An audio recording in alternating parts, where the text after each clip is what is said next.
In this video, I want to show you how to use the top document feeder, the automatic document feeder of your Brother Work Smart MFC-J1360DW. Let's get started right away.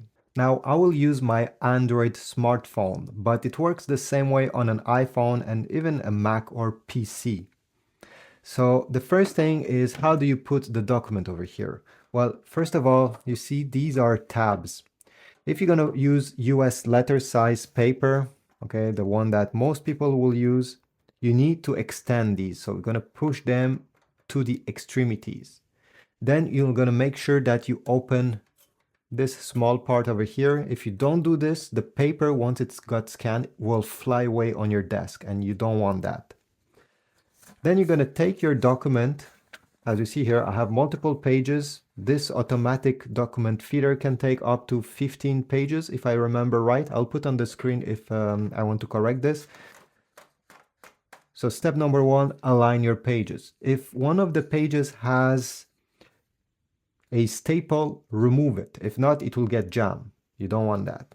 And by the way, if in the future the paper gets jammed in the automatic document feeder, you can lift this cover to unjam the printer, but usually you won't have to do that.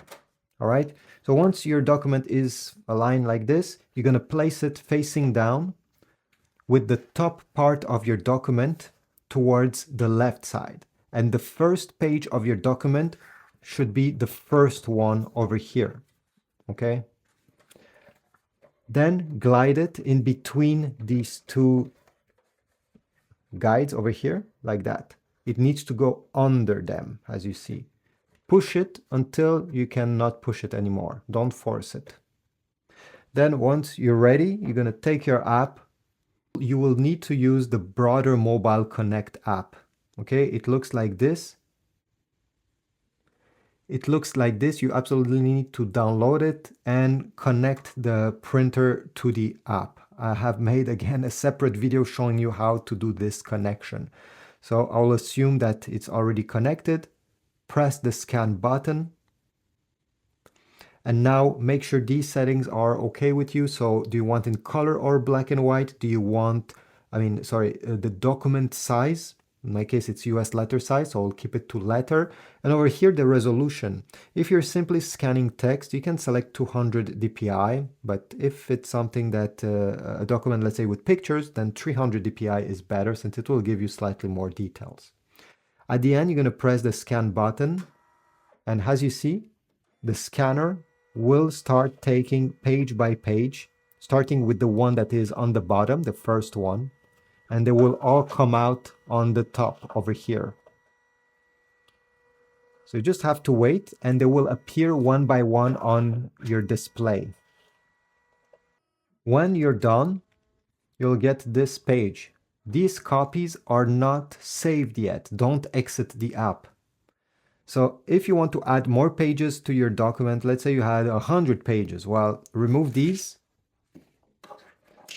And you're going to place over here the next pages you wish to scan and add to this document, and then you're going to press add pages. If you are done, you're going to select done.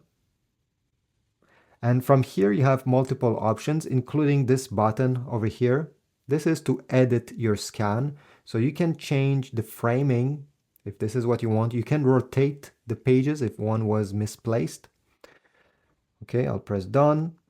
And right here, you're going to have a cogwheel. If you press the cogwheel, you'll be able to rename this document. So by default, it's a number. It doesn't tell you much. So if you want to say, I don't know, write homework instead, or I don't know, client number 353, well, you can write it so that document has a custom name. Then you can select the file type. Sorry, right over here, file extension. If you want each of these pages you have scanned to be a separate JPEG, so I don't know, in my case, I'll have 4 different JPEGs. You're going to select JPEG. If you want to combine them in one single PDF document, well, obviously I'll have to select PDF. And then file size, leave it like this. Finally, once you're done, you have 2 options. On an Android smartphone, it will come in two different buttons. On an iPhone, you need to press one of the icon that is a square with an arrow pointing up, or sometimes it's share saved together in one button. So in my case, I'll press save, and now you have to select which folder on your phone you want this to be saved in. Over here, I can go in my Android smartphone and select the specific folder.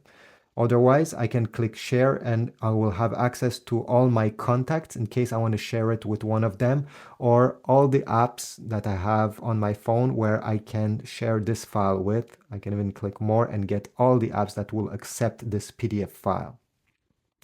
So this is about it. That's how you use your ADF on your Brother printer. If you liked this video, take a moment and like, subscribe, comment, okay? Even if you didn't like this video, just leave a comment. This is a great way to support my channel, even if you didn't like this video for a reason that I don't know. Otherwise, have a beautiful day and I'll see you in the next one.